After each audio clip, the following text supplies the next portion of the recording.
আমাদের সামনে বিপুল পরিমাণ ইয়াবা উদ্ধার দেখতে পাচ্ছেন। এখানে আমরা প্রাথমিকভাবে গুনে এখানে 1,24,000 পিস ইয়াবার সংখ্যা পেয়েছি।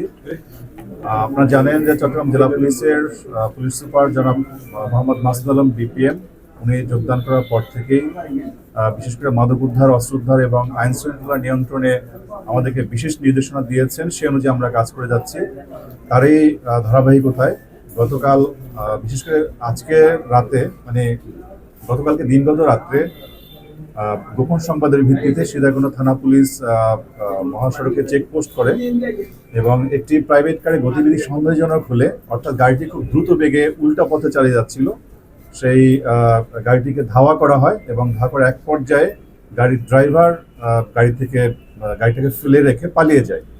পরবর্তীতে সেই গাড়িটি সন্দেহজনক মনে হলে তারা সেটা চেক করে এবং চেক করার পরে প্রথম দিকে আসলে গাড়ির মধ্যে সেভাবে কিছু পাওয়া যাচ্ছিল না, কিন্তু পরবর্তীতে আরও বেশি পরিমাণে সার্চ করে গাড়ির যে গ্যাসের যে সিলিন্ডার রয়েছে, প্রথম দিকে মনে করা হয়েছিল এটা গ্যাসের সিলিন্ডার, পরে দেখা যায় যে এটা আসলে গ্যাসের সিলিন্ডার না, এটার মধ্যে ফাঁকা বা ঢাকনার মধ্যে দেখা যাচ্ছে। সেটি খুলে এর মধ্যে প্রাথমিকভাবে 1,24,000 পিসিএ উদ্ধার করা যায়।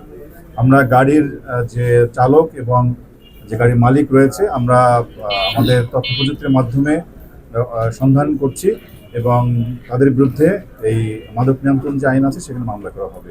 উদ্ধারকৃত যে এবা আছে এখানে প্রায় 3.5 কোটি টাকা অবৈধ বাজার মূল্য রয়েছে, 3.5 কোটি টাকা, এবং একটি গাড়ি জব্দ হয়েছে এবং গাড়ির যে মালিক প্লাস যারা ড্রাইভার ছিলেন সেটা আমরা, বা গাড়িতে অন্য কেউ ছিলেন কিনা এটা আমরা অনুসন্ধান করে বের করব এবং তাদের বিরুদ্ধে মাদক নিয়ন্ত্রণ আইনে মামলা হবে।